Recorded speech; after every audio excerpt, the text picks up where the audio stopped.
Masters ఒకసారి మన సతీష్ సార్కి కృతజ్ఞత తెలియజేసుకోవాలి. ఎందుకంటే గొనుగునూరు పిరమిడ్కి సంబంధించి అక్కడ పిరమిడ్ మళ్ళీ రీఓపెన్ చేయాలి అంటే డబ్బులు కావాలి.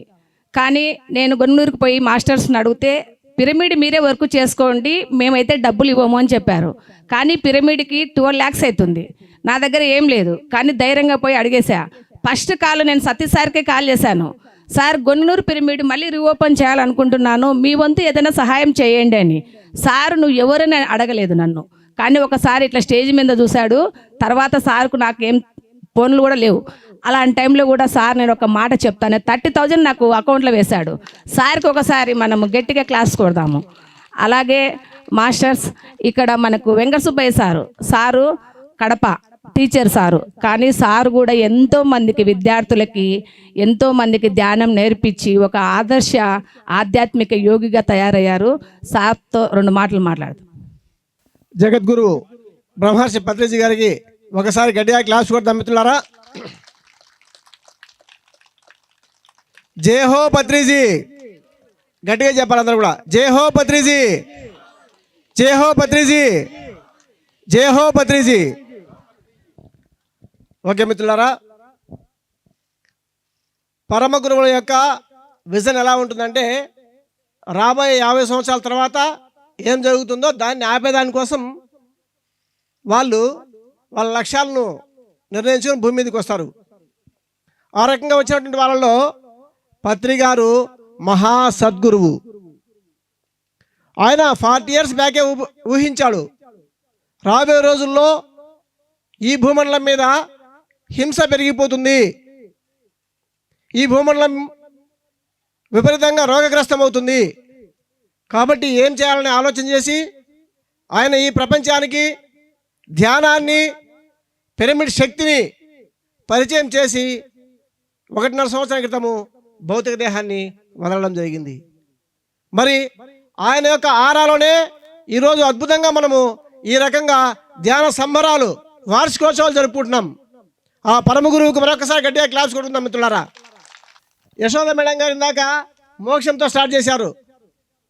ప్రతి మనిషి దేనికోసం వస్తాడండి భూమి మీదకి? వచ్చిన తర్వాత ఏమనుకుంటాడు? నేను మోక్షాన్ని పొందాలనుకుంటాడు కదా. మోక్షాన్ని పొందాలంటే ఏం అడ్డంగా ఉంటుంది దానికి? బంధం. ఏం బంధం?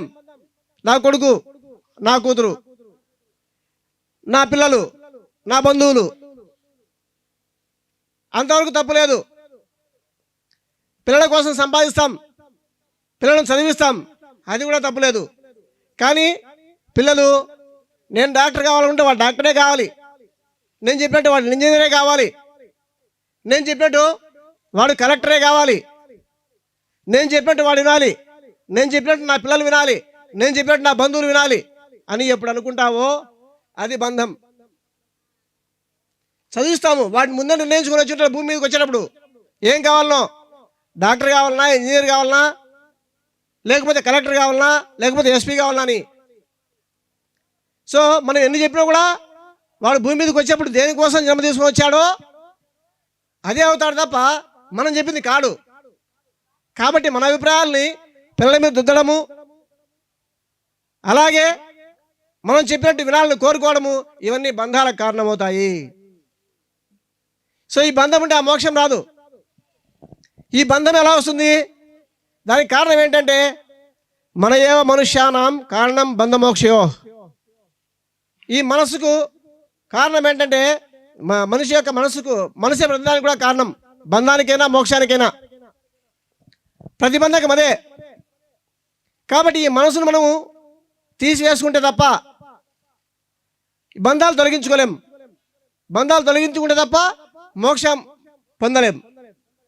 అందుకోసమే ఈ మనస్సును తొలగించుకునే మార్గమే మరి పత్రిజీ గారు ప్రజల్లోకి తీసుకెళ్లారు. ఆ మార్గమే ధ్యాన మార్గం. ఈ మనస్సును లాలించి బుజ్జగించి దానికి విశ్రాంతినిచ్చి దాన్ని కాసేపు పడుకోబెట్టి ఆలోచనలు లేకుండా చేసుకునేటువంటి ఆ స్థితే ధ్యానం, శ్వాసను గమనించడము. అటువంటి అద్భుతమైనటువంటి ధ్యానాన్ని మనకు అందించినటువంటి పత్రి గారు తద్వారా అద్భుతమైనటువంటి ఆత్మజ్ఞానాన్ని అందించి ఈరోజు ప్రపంచవ్యాప్తంగా దాదాపుగా 90కి పైగా దేశాలలో మరి కోట్లాది మంది ధ్యానులు, కోట్లాది మంది శాకాహారులు అయ్యారు. కోట్లాది కుటుంబాలు ఈరోజు మరి కోట్లాది కుటుంబాల్లో పత్రికారి వెలుగు నింపగలిగారు. ఈరోజు మనము పత్రికారికి ఇవ్వాల్సినటువంటి గుర్తు జ్ఞాపిక ఏమిటంటే వారు మనకు అందించినటువంటి ధ్యానాన్ని మరి మనం కూడా ఎంతమందికి పంచుతున్నాము, ఎంతమందికి అందిస్తున్నాము అన్నటువంటిదే వాళ్లకు మనం ఇవ్వాల్సినటువంటి కానుక. ఈరోజు మనం వారికి ఇవ్వాల్సినటువంటి కానుక ఏమిటంటే ఈ విధంగా అద్భుతమైనటువంటి శక్తి క్షేత్రాలను నిర్మించి ఈ ప్రపంచం అంతా శక్తిమయం చేసి ఈ ప్రపంచాన్ని నుంచి హింసను పారదోలడమే మనము వారికి అందించాల్సినటువంటి కానుక. అందులో భాగంగా మరి ఈరోజు జమ్మలమడుగు కమిటీ వాళ్ళు ప్రభావతి మేడం గారి యొక్క ఆధ్వర్యంలో వారు చైర్మన్గా ఉంటూ శ్రీనివాసులు గారు, యశోద మేడం గారు, ఇంకా చాలా మంది ఉన్నారు కమిటీ సభ్యులంతా కూడా. 5 సంవత్సరాల క్రితం మేము ఇక్కడికి వచ్చినప్పుడు రాళ్ళు, రప్పలు, అలాగే పిచ్చి మొక్కలు ఇక్కడ అంతా కూడా. అటువంటి స్థితి నుంచి ఈరోజు ఒక అద్భుతమైనటువంటి శక్తి క్షేత్రాన్ని నిర్మించి ఎంతమంది వచ్చినా ఎప్పుడు వచ్చినా అద్భుతంగా ధ్యాన సాధన చేసుకునే దానికి అద్భుతమైన అవకాశం. చూడండి ఎంత ఆనందంగా ఉందో చూడండి. ఇంకొక 5 సంవత్సరాల తర్వాత అత్యంత అద్భుతంగా ఇక్కడ ఒక వనంలాగా తయారవుతుంది. ఇక్కడికి ఇంకొక 5 సంవత్సరాల తర్వాత ప్రతిరోజు వందల సంఖ్యలో జనాలు రాబోతున్నారు. సో అంత గొప్ప శక్తి క్షేత్రం కాబోతా ఉంది అగస్త్యేశ్వర పిరమిడ్. అటువంటి గొప్ప శక్తి క్షేత్రాన్ని నిర్మించినటువంటి జమ్మలమడుగు కమిటీకి వీరందరూ కూడా శిరస్సు వంచి నమస్కరిస్తూ మరి ఈ అవకాశం ఇచ్చినటువంటి మరి ఈ జమ్మలమడుగు కమిటీకి, సభా సరస్వతికి నా యొక్క హృదయపూర్వకమైన నమస్సుమాంజలు సమర్పించుకుంటూ విరమిస్తున్నాను. Thank you.